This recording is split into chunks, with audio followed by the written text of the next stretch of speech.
Hello বন্ধুরা, তো আজকের এই ভিডিওতে আমরা আলোচনা করব দেখো 50টি গুরুত্বপূর্ণ জিকে এমসিকিউ প্রশ্ন ব্যাখ্যা সহ। তো এই প্রশ্নগুলি আপকামিং ডাব্লিউবি গ্রাম পঞ্চায়েতের জন্য অত্যন্ত গুরুত্বপূর্ণ হতে চলেছে। আর এর আগে আমি ডাব্লিউবি গ্রাম পঞ্চায়েতের নিয়ে 32টি প্র্যাকটিস সেট বানিয়ে রেখেছি 50টি প্রশ্ন করে। তো সেই ভিডিওগুলি যদি তোমরা না দেখে থাকো তো আমি এই ভিডিও ডেসক্রিপশন বক্সে সেই ভিডিও লিঙ্কগুলো দিয়ে দেবো, সেখানে গিয়ে তোমরা দেখে নেবে। তো চলো শুরু করি। তো দেখো বন্ধুরা, আজকে আমাদের প্রথম প্রশ্ন রয়েছে, কোষের মস্তিষ্ক নামে কোন অঙ্গাণু পরিচিত? তো তোমরা যদি উত্তরগুলি জেনে থাকো তাহলে অবশ্যই তোমরা কমেন্ট বক্সে কমেন্ট করে আগে জানিয়ে দেবে। তো দেখো একের এখানের মধ্যে সঠিক উত্তর হয়ে যাবে নিউক্লিয়াস, অপশন সি হয়ে যাবে এখানে সঠিক উত্তর। নিউক্লিয়াস কোষের সমস্ত জৈবিক ও বিপাকীয় কার্যাবলী নিয়ন্ত্রণ করে বলে একে কোষের মস্তিষ্ক বলা হয়ে থাকে। পরবর্তী প্রশ্ন দেখো, কোন রোগটি রক্তের মাধ্যমে মানুষের দেহে ছড়ায়? তো দেখো দুইয়ের এখানের মধ্যে সঠিক উত্তর হয়ে যাবে দেখো এইডস রোগ, অপশন সি হয়ে যাবে এখানে সঠিক উত্তর। তো এইচআইভি ভাইরাস মূলত আক্রান্ত ব্যক্তির রক্ত বা শারীরিক তরলের সংস্পর্শের মাধ্যমে সঞ্চারিত হয়ে থাকে। নেক্সট প্রশ্ন দেখো রয়েছে, বাঁধের জলে কোন ধরনের শক্তি সঞ্চিত থাকে? তো দেখো একটি বাঁধ যখন থাকে তার আগে জল স্থির অবস্থায় থাকে, অর্থাৎ এখানে সঠিক উত্তর হয়ে যাবে স্থিতিশক্তি, অপশন সি হয়ে যাবে এখানে সঠিক উত্তর। আর যখন এই বাঁধের জল ছেড়ে দেয় তখন জল গতিশক্তিতে পরিণত হয় এবং টারবাইন ঘুরিয়ে সেখান থেকে বিদ্যুৎ উৎপাদন হয়। নেক্সট প্রশ্ন দেখো রয়েছে আমাদের, মানবদেহের সবচেয়ে হালকা অস্থির নাম কি? তো দেখো চারের এখানের মধ্যে সঠিক উত্তর হয়ে যাবে option A stapes, option A হয়ে যাবে এখানে সঠিক উত্তর। এটি মধ্যকর্ণে অবস্থিত এবং মানবদেহের সবথেকে ক্ষুদ্রতম এবং হালকা গ্রন্থি হচ্ছে এই স্টেপিস। পরবর্তী প্রশ্ন দেখো রয়েছে, পদার্থের চতুর্থ অবস্থার নাম কি? খুবই গুরুত্বপূর্ণ প্রশ্ন। তো দেখো পদার্থের চতুর্থ অবস্থার নাম হচ্ছে প্লাজমা, অপশন বি হয়ে যাবে এখানে সঠিক উত্তর। তো অতি উচ্চ তাপমাত্রায় গ্যাসীয় অণুগুলি আয়নীভূত হয়ে যে অবস্থা সৃষ্টি করে তাকে প্লাজমা বলা হয়ে থাকে। নেক্সট প্রশ্ন দেখো রয়েছে আমাদের, একক আয়তনের ভরকে কি বলা হয়ে থাকে? একক আয়তনের ভরকে কি বলা হয়ে থাকে? তো দেখো ছয়ের এখানের মধ্যে সঠিক উত্তর হয়ে যাবে ঘনত্ব, অপশন সি, অপশন সি হয়ে যাবে এখানে সঠিক উত্তর। কোনো বস্তুর ভরকে তার আয়তন দিয়ে ভাগ করলে সেই বস্তুর উপাদানের ঘনত্ব পাওয়া যায়। পরবর্তী প্রশ্ন দেখো রয়েছে, নিচের কোনটি দ্বিতীয় শ্রেণীর লিভার হিসেবে পরিচিত? কাঁচি, ঢেকি, সাঁড়াশি নাকি এক চাকার গাড়ি? তো দেখো কাঁচি, ঢেকি এবং সাঁড়াশি তিনটি হচ্ছে প্রথম শ্রেণীর লিভার, যার মাঝে আলম্ব থাকে এবং একদিকে ভার অন্যদিকে বল থাকে। এবং এক চাকার গাড়ি এটি হচ্ছে শুধুমাত্র দ্বিতীয় শ্রেণীর লিভারের উদাহরণ, যার মাঝে থাকে ভার, একদিকে থাকে আলম্ব এবং একদিকে থাকে বল, তাই এখানে সঠিক উত্তর হয়ে যাবে এক চাকার গাড়ি। নেক্সট প্রশ্ন দেখো রয়েছে, কোন রোগের চিকিৎসায় আয়োডিন ব্যবহার করা হয়? তো দেখো আটের এখানের মধ্যে সঠিক উত্তর হয়ে যাবে গয়টার, অপশন এ হয়ে যাবে এখানে সঠিক উত্তর। তো শরীরে আয়োডিনের অভাবে থাইরয়েড গ্রন্থি ফুলে গিয়ে গলগণ্ড বা গয়টার রোগের সৃষ্টি হয়ে থাকে। নেক্সট প্রশ্ন দেখো রয়েছে আমাদের, রাতকানা রোগ কোন ভিটামিনের অভাবে হয়? রাতকানা রোগ, তো নয়ের দেখো এখানে সঠিক উত্তর হয়ে যাবে ভিটামিন এ, অপশন এ হয়ে যাবে এখানে সঠিক উত্তর। তো ভিটামিন এ চোখের রেটিনার রড কোষ সুস্থ রাখতে সাহায্য করে, যার অভাবে রাতে কম দেখার সমস্যা বা রাতকানা হয়ে থাকে এর অভাবে। নেক্সট প্রশ্ন দেখো রয়েছে আমাদের, লজ্জাবতী উদ্ভিদের চলনকে কি বলা হয়? তো দেখো দশের এখানের মধ্যে সঠিক উত্তর হয়ে যাবে সিসমোন্যাস্টিক চলন, মনে রাখবে সিসমোন্যাস্টিক চলন বলা হয় লজ্জাবতী উদ্ভিদের চলনকে, সিসমোন্যাস্টিক চলন বলা হয়। স্পর্শ বা আঘাতের ফলে লজ্জাবতী পাতার যে চলন ঘটে তাকে এই সিসমোন্যাস্টিক বা স্পর্শ ব্যাপ্তি চলন বলা হয়ে থাকে। নেক্সট প্রশ্ন দেখো রয়েছে, বায়োলজিক্যাল ট্রান্সডিউসার কাকে বলা হয়? তো দেখো 11 এখানের মধ্যে সঠিক উত্তর হয়ে যাবে দেখো অপশান বি সংবেদক গ্রাহক, অপশান বি হয়ে যাবে এখানে সঠিক উত্তর। তো সংবেদক গ্রাহক বাহ্যিক উদ্দীপনাকে যেমন আলো বা শব্দ বৈদ্যুতিক সংকেতে রূপান্তরিত করে বলে একে বায়োলজিক্যাল ট্রান্সডিউসার নামে পরিচিত। নেক্সট প্রশ্ন দেখো রয়েছে আমাদের, কার্য করার সামর্থ্যকে কি বলা হয়? কার্য করার সামর্থ্যকে কি বলা হয়? তো দেখো 12 এখানের মধ্যে সঠিক উত্তর হয়ে যাবে কার্য করার সামর্থ্যকে শক্তি বলে, অপশন এ হয়ে যাবে এখানে সঠিক উত্তর। তো পদার্থবিজ্ঞানের ভাষায় কোনো বস্তুর কাজ করার সামর্থ্যকেই শক্তি বলা হয়ে থাকে। নেক্সট প্রশ্ন দেখো রয়েছে আমাদের, প্রথম নিয়ন্ত্রিত পরমাণু বিভাজন কত সালে হয়? প্রথম নিয়ন্ত্রিত পরমাণু বিভাজন, তো 13 দেখো এখানে সঠিক উত্তর হয়ে যাবে 1938 সালে, অপশন এ হয়ে যাবে এখানে সঠিক উত্তর।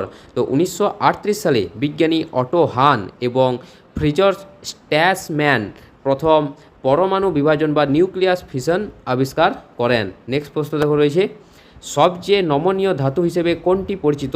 তো দেখো 14 এখানের মধ্যে সঠিক উত্তর হয়ে যাবে সব থেকে নমনীয় ধাতু নামে পরিচিত হচ্ছে সোনা। অপশন বি হয়ে যাবে এখানে সঠিক উত্তর। তো সোনাকে পিটিয়ে সব থেকে পাতলা পাতে পরিণত করা যায়, তাই এটি সর্বাধিক নমনীয় ধাতু হচ্ছে এই সোনা। নেক্সট প্রশ্ন দেখো রয়েছে, সর্বপ্রথম কোষ আবিষ্কার করেছিলেন কোন বিজ্ঞানী? খুবই গুরুত্বপূর্ণ প্রশ্ন। কোষ আবিষ্কার করেছিলেন, তো দেখো এখানে সঠিক উত্তর হয়ে যাবে option D, Robert Hooke. Robert Hooke. তো 1665 সালে, সালটা মনে রাখবে, 1665 সালে রবার্ট হুক কর্কের পাতলা ছিপি পরীক্ষা করার সময় প্রথম কোষ পর্যবেক্ষণ করেন। নেক্সট প্রশ্ন দেখো রয়েছে, মহাকর্ষ সূত্রের আবিষ্কারক বিজ্ঞানীর নাম কি? মহাকর্ষ সূত্রের আবিষ্কারক বিজ্ঞানীর নাম কি? তো 16 দেখো এখানে সঠিক উত্তর হয়ে যাবে option B, Isaac Newton. Isaac Newton, বিজ্ঞানী আইজ্যাক নিউটন মহাবিশ্বের বস্তুগুলির মধ্যেকার যে আকর্ষণ বল বা মহাকর্ষ সূত্র সেটি প্রদান করেন। নেক্সট প্রশ্ন দেখো রয়েছে আমাদের, কোন মাধ্যমে শব্দের বেগ সব থেকে বেশি হয়ে থাকে? পেট্রোল, বাতাস, কাঠ এবং জল। তো নিম্নোক্ত কোন মাধ্যমে শব্দের বেগ সর্বাধিক হয়ে থাকে? তো দেখো 17 এখানে সঠিক উত্তর হয়ে যাবে কাঠ। অপশন সি হয়ে যাবে এখানে সঠিক উত্তর। যত কঠিন হবে তত শব্দের বেগ বৃদ্ধি পাবে। এখানে সবথেকে কঠিন বস্তু হচ্ছে কাঠ, তাই এই কাঠের মধ্যে শব্দের বেগ সবথেকে বেশি রয়েছে। এছাড়াও যদি এখানে ইস্পাত থাকতো তাহলে এখানে সঠিক উত্তর হয়ে যেত তখন ইস্পাত। নেক্সট প্রশ্ন দেখো রয়েছে, কলিচুনের রাসায়নিক নাম কি বলা হয়? কলিচুনের রাসায়নিক নাম কি বলা হয়? তো 18 দেখো এখানে সঠিক উত্তর হয়ে যাবে দেখো ক্যালসিয়াম হাইড্রোক্সাইড। অপশন বি হয়ে যাবে এখানে সঠিক উত্তর, ক্যালসিয়াম হাইড্রোক্সাইড। তো কলিচুনের রাসায়নিক নাম ক্যালসিয়াম হাইড্রোক্সাইড, যার সংকেত হচ্ছে CaOH হোল 2। নেক্সট প্রশ্ন দেখো রয়েছে, কস্টিক সোডার রাসায়নিক সংকেত কোনটি? তো কস্টিক সোডার রাসায়নিক সংকেত কোনটি? তো 19 দেখো এখানে সঠিক উত্তর হয়ে যাবে NaOH। অপশন এ হয়ে যাবে এখানে সঠিক উত্তর, অর্থাৎ সোডিয়াম হাইড্রোক্সাইড। হ্যাঁ, সোডিয়াম হাইড্রোক্সাইডকে সাধারণভাবে কস্টিক সোডা বলা হয়, যার সংকেত হচ্ছে NaOH। পরবর্তী প্রশ্ন দেখো, পৃথিবীর সবথেকে হালকা ধাতুর নাম কি? পৃথিবীর সবথেকে হালকা ধাতুর নাম কি? তো 20 এখানে সঠিক উত্তর হয়ে যাবে লিথিয়াম। অপশন সি হয়ে যাবে এখানে সঠিক উত্তর। তো লিথিয়াম হলো প্রকৃতিতে পাওয়া সবথেকে কম ঘনত্ব বিশিষ্ট একটি হালকা ধাতু। পরবর্তী প্রশ্ন দেখো রয়েছে, অপটোলজি কোন বিষয়ে অধ্যয়নকে বলা হয় বা কোন বিষয়ের অধ্যয়ন হিসেবে পরিচিত? অটোপোলজি। তো দেখো এখানে সঠিক উত্তর হয়ে যাবে অপটোলজি বা অপটোলজি হচ্ছে দৃষ্টি সংক্রান্ত বিজ্ঞান। অপশন বি হয়ে যাবে এখানে সঠিক উত্তর। তো অপটোলজি হলো চোখের দৃষ্টিশক্তি এবং দৃষ্টি সংক্রান্ত সমস্যা নিয়ে বিজ্ঞানের একটি শাখা। নেক্সট প্রশ্ন দেখো রয়েছে, আলসার রোগে শরীরের কোন অংশে হয়? আলসার রোগ এটি শরীরের কোন অংশে হয়? তো 22 দেখো এখানে সঠিক উত্তর হয়ে যাবে পাকস্থলীতে। অপশন ডি হয়ে যাবে এখানে সঠিক উত্তর। তো পাকস্থলী বা ক্ষুদ্রান্তের ভিতরে স্তরে ক্ষত সৃষ্টি হওয়াকে এই আলসার বা পেপটিক আলসার বলা হয়ে থাকে। নেক্সট প্রশ্ন দেখো রয়েছে আমাদের, ফায়ার এয়ার নামে কোন গ্যাস পরিচিত? তো 23 দেখো এখানে সঠিক উত্তর হয়ে যাবে অপশন এ, অক্সিজেন। অক্সিজেন হয়ে যাবে এখানে সঠিক উত্তর। তো অক্সিজেন দহনে সহায়তা করে বলে বিজ্ঞানী কার্ল উইলহেম সিলি একে ফায়ার এয়ার নামে অভিহিত করেন। নেক্সট প্রশ্ন, তড়িৎ শক্তির ব্যবহারিক একক কোনটি বলা হয়? তো দেখো তড়িৎ শক্তির ব্যবহারিক একক বলা হয় মূলত কিলোওয়াট পার ঘন্টা। অপশন সি হয়ে যাবে এখানে সঠিক উত্তর। তো বাণিজ্যিক ক্ষেত্রে বিদ্যুৎ শক্তি পরিমাপের জন্য কিলোওয়াট পার ঘন্টা বা ইউনিট ব্যবহার করা হয়ে থাকে। পরবর্তী প্রশ্ন দেখো রয়েছে, পোড়া চুনের রাসায়নিক নাম কি? পোড়া চুন। তো 25 দেখো এখানে সঠিক উত্তর হয়ে যাবে calcium oxide. Calcium oxide. Option D হয়ে যাবে এখানে সঠিক উত্তর, ক্যালসিয়াম অক্সাইড। ক্যালসিয়াম অক্সাইডের সংকেত হচ্ছে CaO। সাধারণ নাম হচ্ছে পোড়া চুন বা কুইক লাইম। নেক্সট প্রশ্ন দেখো রয়েছে, অক্সিজেন মোলের পারমাণবিক সংখ্যা কত হয়? অক্সিজেন মোলের পারমাণবিক সংখ্যা কত হয়? 26 সঠিক উত্তর হয়ে যাবে এখানে অপশন এ, 8টি। তো পর্যায় সারণীতে অক্সিজেনের অবস্থান 8ম স্থানে, তাই এর পারমাণবিক সংখ্যা হচ্ছে 8টি। নেক্সট প্রশ্ন দেখো রয়েছে আমাদের, অণুচক্রিকার গড় আয়ু সাধারণত কত দিন হয়ে থাকে? অণুচক্রিকার। তো দেখো এখানে সঠিক উত্তর হয়ে যাবে 7 থেকে 10 দিন। অপশান বি হয়ে যাবে এখানে সঠিক উত্তর, 7 থেকে 10 দিন অণুচক্রিকার গড় আয়ু। শ্বেত রক্তকণিকার দেখো, শ্বেত রক্তকণিকার গড় আয়ু হচ্ছে 5 থেকে 15 দিন, শ্বেত রক্তকণিকার গড় আয়ু। এবং লোহিত রক্তকণিকার গড় আয়ু হচ্ছে 120 দিন। এটি খুবই পড়ে, তোমরা মনে রাখবে, লোহিত রক্তকণিকার গড় আয়ু হচ্ছে 120 দিন। পরবর্তী প্রশ্ন, কঠিন পদার্থের তাপীয় প্রসারণ কত প্রকার হয়ে থাকে? কঠিন পদার্থের তাপীয় প্রসারণ, তো 28 দেখো এখানে সঠিক উত্তর হয়ে যাবে 3 প্রকার, অপশন সি হয়ে যাবে এখানে সঠিক উত্তর। তো কঠিন পদার্থের দৈর্ঘ্য, ক্ষেত্রফল এবং আয়তন এই 3 প্রকারের প্রসারণ ঘটে থাকে। নেক্সট প্রশ্ন দেখো রয়েছে, নিচের কোনটি একটি মাত্রাহীন ভৌত রাশি? তো দেখো 29 এখানের মধ্যে সঠিক উত্তর হয়ে যাবে মাত্রাহীন ভৌত রাশি হচ্ছে কোণ, অপশন ডি হয়ে যাবে এখানে সঠিক উত্তর, কোণ বা অ্যাঙ্গেল। কোণ হলো দুটি দৈর্ঘ্যের অনুপাত, তাই এর কোনো মাত্রা নেই। নেক্সট প্রশ্ন দেখো, বৈদ্যুতিক বাল্ব সর্বপ্রথম আবিষ্কার করেছিলেন কে? বৈদ্যুতিক বাল্ব, তো তোমরা এটা মূলত সবাই জানো, বৈদ্যুতিক বাল্ব আবিষ্কার করেছিলেন Thomas Alva Edison, option B হয়ে যাবে এখানে সঠিক উত্তর। সালটা মনে রাখবে 1879 সালে, 1879 সালে থমাস আলভা এডিসন প্রথম বাণিজ্যিকভাবে সফল বৈদ্যুতিক বাল্ব তৈরি করেন। নেক্সট প্রশ্ন, নিচের কোনটি নির্দিষ্ট গলনাঙ্ক থাকে না? নিচের মধ্যে কোনটির কোনো নির্দিষ্ট গলনাঙ্ক বা স্ফুটনাঙ্ক দুই থাকে না? তো দেখো এখানে সঠিক উত্তর হয়ে যাবে 31 মোম, অপশন এ হয়ে যাবে এখানে সঠিক উত্তর। তো মোম একটি অনিয়তকার কঠিন পদার্থ, তাই এটি একটি নির্দিষ্ট তাপমাত্রায় না গলে একটি তাপমাত্রার পরিসরের মাধ্যমে নরম হয়ে গলে যায়। নেক্সট প্রশ্ন দেখো রয়েছে, তড়িৎ মোটর কোন শক্তিকে রূপান্তরিত করে? কোন শক্তিতে রূপান্তরিত করে? তো 32 দেখো এখানে সঠিক উত্তর হয়ে যাবে তড়িৎ শক্তিকে যান্ত্রিক শক্তিতে রূপান্তরিত করে। তো ইলেকট্রিক মোটর বিদ্যুৎ শক্তি ব্যবহার করে তার ভিতরে আর্মেচারকে ঘোরায়, যা যান্ত্রিক শক্তিতে রূপান্তরিত হয়।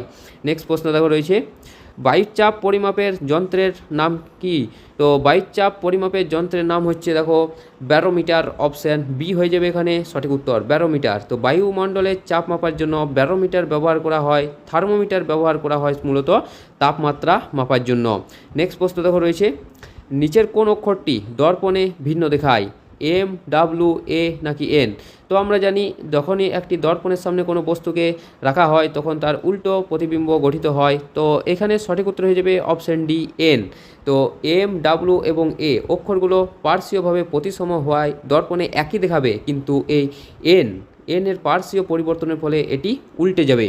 নেক্সট প্রশ্ন দেখো রয়েছে, সালোক সংশ্লেষে উৎপন্ন অক্সিজেনের উৎস কোনটি হয়? তো দেখো 35 এখানে সঠিক উত্তর হয়ে যাবে H2O বা জল, অপশন এ হয়ে যাবে এখানে সঠিক উত্তর। তো সালোক সংশ্লেষ প্রক্রিয়ায় আলোর প্রভাবে জলের অণু ভেঙে এই অক্সিজেন গ্যাস উৎপন্ন করে থাকে। নেক্সট প্রশ্ন, কোন মাধ্যমে আলোর বেগ সর্বাধিক হয়ে থাকে? কোন মাধ্যমে আলোর বেগ সর্বাধিক হয়ে থাকে? তো দেখো এখানে সঠিক উত্তর হয়ে যাবে শূন্য মাধ্যম, অপশন ডি হয়ে যাবে এখানে সঠিক উত্তর। তো তোমরা অবশ্যই কমেন্ট বক্সে কমেন্ট করে জানাবে যে শূন্য মাধ্যমে আলোর বেগ কত। নেক্সট প্রশ্ন দেখো রয়েছে, কাজের এসআই একক কোনটিকে বলা হয়? জুল, নিউটন, কেলভিন নাকি ওয়াট? তো 37 দেখো এখানে সঠিক উত্তর হয়ে যাবে অপশন এ, জুল। তো বল প্রয়োগের ফলে বস্তু সরণ হলে তাকে কাজ বলে এবং আন্তর্জাতিক পদ্ধতিতে এর পরিমাপের একক হলো জুল। নেক্সট প্রশ্ন দেখো রয়েছে, জলের বাষ্পীভবনের লীন তাপ কত ক্যালোরি প্রতি গ্রাম? তো দেখো 38 এখানে সঠিক উত্তর হয়ে যাবে 537 calorie per gram, option A হয়ে যাবে এখানে সঠিক উত্তর। তো প্রমাণ চাপে 100 ডিগ্রি সেন্টিগ্রেড তাপমাত্রায় 1 গ্রাম জলকে বাষ্পে পরিণত করতে এই 537 ক্যালোরি তাপের প্রয়োজন হয়। নেক্সট প্রশ্ন দেখো রয়েছে, সবচেয়ে তাপ সহনশীল যৌগ কোনটি হিসেবে পরিচিত? নিম্নোক্ত কোনটি সবচেয়ে বেশি তাপ সহনশীল যৌগ? তো দেখো 39 এখানে সঠিক উত্তর হয়ে যাবে option A, hafnium carbide, option A হয়ে যাবে এখানে সঠিক উত্তর। তো হাফনিয়াম কার্বাইডের গলনাঙ্ক দেখো প্রায় 4000 ডিগ্রি সেন্টিগ্রেডের কাছাকাছি, 4000 ডিগ্রি সেন্টিগ্রেডের কাছাকাছি, যা এদের চরম তাপ সহনশীল করে তোলে। নেক্সট প্রশ্ন দেখো রয়েছে, আরসোলার শ্বাসযন্ত্রের নাম কি? আরসোলার শ্বাসযন্ত্রের নাম কি? তো 40 এখানে সঠিক উত্তর হয়ে যাবে ট্রাকিয়া, অপশন সি হয়ে যাবে এখানে সঠিক উত্তর। তো আরসোলার দেহে শ্বসন গ্যাস বিনিময়ের জন্য এক প্রকারের নালীতন্ত্র থাকে, যাকে ট্রাকিয়া বা শ্বাসনালী বলা হয়ে থাকে। নেক্সট প্রশ্ন দেখো রয়েছে আমাদের, বীজহীন ফল উৎপাদনে কোন হরমোন ব্যবহৃত হয়? তো বীজহীন ফল উৎপাদনে ব্যবহৃত হয় অক্সিন হরমোন, অপশন বি হয়ে যাবে এখানে সঠিক উত্তর। তো অক্সিন হরমোন প্রয়োগ করে পরাগযোগ ছাড়াও ফল উৎপাদন করা হয়, যাকে আমরা পার্থেনোকার্পি বলে থাকি। মনে রাখবে বীজহীন ফল উৎপাদন প্রক্রিয়াকে পার্থেনোকার্পি বলা হয়ে থাকে। অক্সিজেন ছাড়াও জিব্রেলিনে সামান্য পরিমাণে এই বীজহীন ফল উৎপাদনে কাজে লাগে। নেক্সট প্রশ্ন দেখো রয়েছে আমাদের, ক্যাকটাসের পাতা কাঁটায় রূপান্তরিত কেন হয়? তো দেখো 42-এর এখানে সঠিক উত্তর হয়ে যাবে বাষ্পমোচন কমাতে। অপশন সি হয়ে যাবে এখানে সঠিক উত্তর। তো মরুভূমি অঞ্চলে জলের অপচয় রোধ করতে ক্যাকটাস তার পাতাকে কাঁটায় রূপান্তরিত করে যাতে প্রচ্ছেদন কম হয়ে থাকে। পরবর্তী প্রশ্ন দেখো রয়েছে, বল ও দূরত্বের গুণফলকে কি বলা হয়ে থাকে? বল এবং দূরত্বের গুণফলকে। তো দেখো এখানে সঠিক উত্তর হয়ে যাবে কাজ। অপশন এ হয়ে যাবে এখানে সঠিক উত্তর, কাজ বা ওয়ার্ক, অর্থাৎ ডাব্লু সমান এফ ইন্টু ছোটো হাতের ডি। নেক্সট প্রশ্ন দেখো রয়েছে, বল ও দূরত্বের গুণফলে কি পাওয়া যায়? বল এবং দূরত্বের গুণফলে কি পাওয়া যায়? তো দেখো এখানে সঠিক উত্তর হয়ে যাবে কাজ পাওয়া যায়। অপশান বি হয়ে যাবে এখানে সঠিক উত্তর। তো পূর্ববর্তী প্রশ্নের মতোই বল এবং সরণ বা দূরত্বের গুণফল হলো সম্পাদিত কাজ। অপশান বি হয়ে যাবে এখানে সঠিক উত্তর। নেক্সট প্রশ্ন দেখো রয়েছে, নিউটনের কোন সূত্র জড়তার সূত্র নামে পরিচিত? তো দেখো 45-এর এখানের মধ্যে সঠিক উত্তর হয়ে যাবে প্রথম সূত্র। অপশান এ হয়ে যাবে এখানে সঠিক উত্তর। তো নিউটনের প্রথম সূত্র অনুযায়ী বাইরে থেকে বল প্রয়োগ না করলে স্থির বস্তু চিরকাল স্থির থাকে এবং গতিশীল বস্তু সুষম গতিতে সর্বদা সমান্তরালভাবে চলতে থাকে, যা জড়তার ধারণা দিয়ে থাকে। নেক্সট প্রশ্ন দেখো রয়েছে আমাদের, সবচেয়ে মিষ্টি শর্করা কোনটি হিসেবে পরিচিত? সবচেয়ে মিষ্টি শর্করা। তো 46-এ দেখো এখানে সঠিক উত্তর হয়ে যাবে option C, fructose. Option C হয়ে যাবে এখানে সঠিক উত্তর। তো ফ্রুক্টোজ হলো প্রাকৃতিক শর্করাগুলির মধ্যে সবচেয়ে মিষ্টি, যা সাধারণভাবে ফল এবং মধুতে পাওয়া যায়। নেক্সট প্রশ্ন দেখো রয়েছে, লালারসে উপস্থিত উৎসেচকের নাম কি হয়? তো লালারসে উপস্থিত উৎসেচকের নাম হচ্ছে টায়ালিন। অপশান সি হয়ে যাবে এখানে সঠিক উত্তর। তো লালারসে থাকা টায়ালিন উৎসেচক শ্বেতসার বা কার্বোহাইড্রেট জাতীয় খাদ্যকে পরিপাকে সাহায্য করে থাকে। নেক্সট প্রশ্ন দেখো রয়েছে আমাদের, টেরিলিনের প্রধান উৎস কোনটি হিসেবে পরিচিত? টেরিলিনের। তো 48-এ দেখো এখানে সঠিক উত্তর হয়ে যাবে পেট্রোলিয়াম। অপশান এ হয়ে যাবে এখানে সঠিক উত্তর। তো টেরিলিন একটি কৃত্রিম পলিয়েস্টার তন্তু, যা পেট্রোলিয়াম থেকে প্রাপ্ত হাইড্রোকার্বন ব্যবহার করে তৈরি করা হয়ে থাকে। নেক্সট প্রশ্ন দেখো রয়েছে আমাদের, নিচের কোনটি একটি মাত্রাহীন ভৌত রাশি? মাত্রাহীন ভৌত রাশি।